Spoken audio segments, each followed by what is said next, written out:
Born down in El Paso, where the tumbleweeds blow, to the middleweight champ of all Mexico. Dad fought many bloody battles, and he raised 4 sons.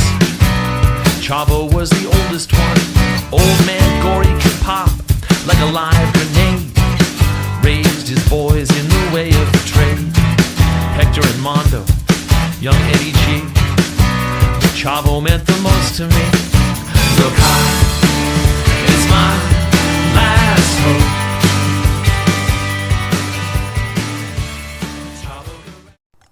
Rodrick has finally pushed us to our limit. His raging heroin addiction was causing too much stress in the family, especially for Manny, who looks up to Rodrick as a role model. During our road trip, he was shooting up heroin in the car, and he gave a whole tab of LSD to Manny. Mom decided she was done with his decisions.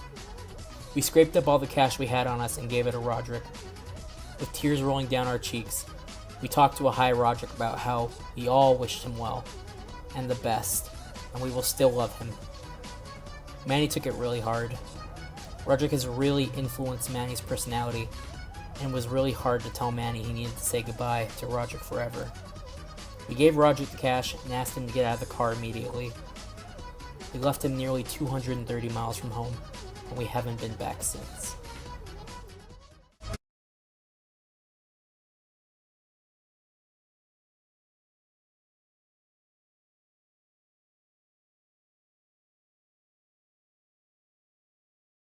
We abandoned Rodrick about 6 months ago. He's been sending Manny unmarked packages of LSD for a few weeks. Manny tried to hide the drugs from Mom and Dad, but Dad got a hold of the package.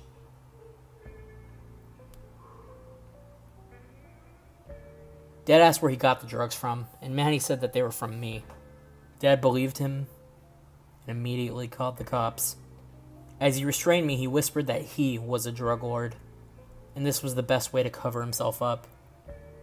I stayed silent as the cops took me away, shocked at the news that I had just received. I feel bad for Manny, most of all. He's taken the loss of Rodrick really hard. Poor guy tried to kill himself 3 times before the drugs started coming in. I don't know how either of us will make it through this. I might need to ask Rodrick for a favor. Thank God that I was still young enough to go to juvie. If I were in prison, there's no way I could have escaped. It's just too much security. But in juvie, this guy named Paul came up with an idea to dig our way out of the building. For 3 months, drenched in blood and sweat, we painstakingly dug a 150-foot deep tunnel that led to the outside. Surprisingly, it worked. I stripped down my clothes to create less friction and noise, and began crawling out. About halfway up, I noticed that no one had left with me. That was strange, since it was Paul's plan. Get in the back. Once I got outside, I saw Rodrick waiting in an old van. He said that we needed to talk and to get into the van. Honestly, I hadn't forgiven him for what he did to Manny, but at this point nothing made sense anymore. My own father was a drug lord and I had just broken out of juvie. I got into his van, and as I bumped around the back, he explained to me that I needed to forget my old life. He said Paul was a friend of his and he received word of my arrest through an informant in the police. He said that once he found out Dad was a drug lord, he purposely got addicted to heroin and gave drugs to Manny so he would get kicked out of the family and be able to fight back against Dad independently. He said he needed my help to fight Dad and take over his territory. Rodrick said we needed to get supplies first. Rodrick drove me around for what felt like an eternity. For a while, he just asked questions about the family, conveniently avoiding the topic of Dad being a drug lord. After a while, I made Rodrick pull over. I was sick.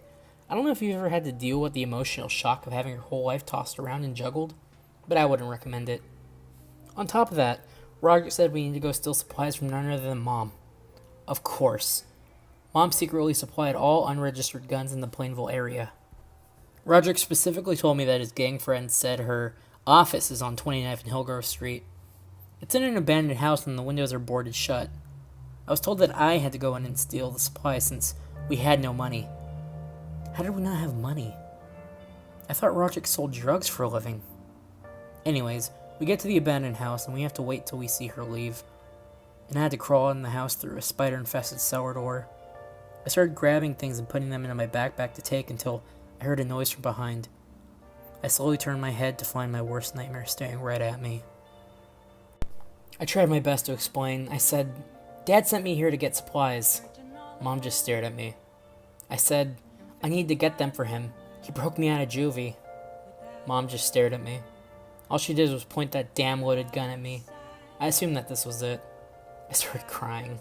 Tears flooded down my cheeks as I thought about my short life. I'm getting punished, and for what? The effect of the rest of my family's decisions? It wasn't fair.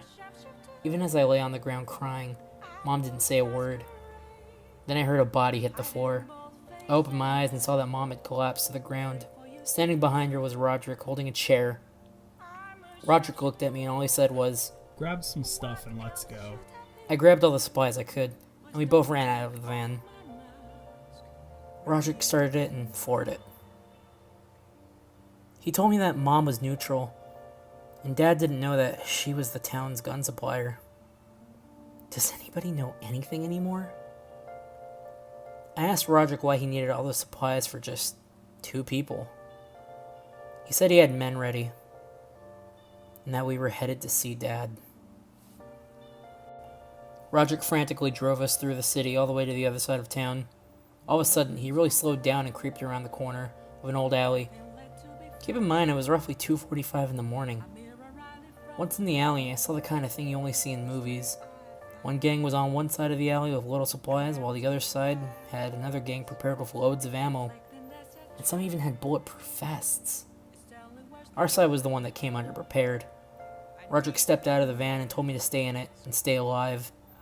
That was odd, since I thought he would want to have all the help he could get. But I didn't complain. As Rodrick walked towards the center of the alley, so did Dad.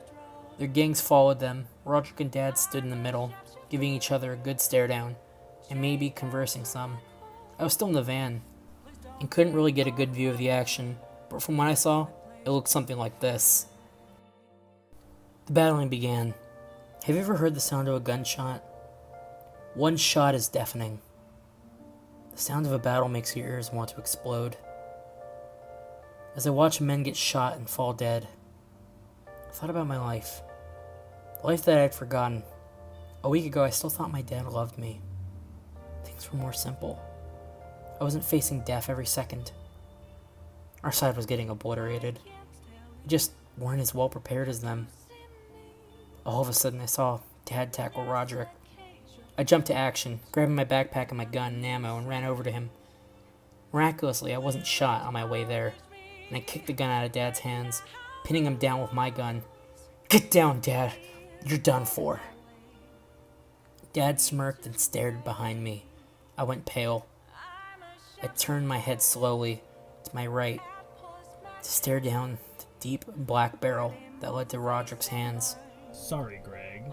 Business is business." Dad tossed Rodrick a bag full of cash, and Rodrick cocked his gun.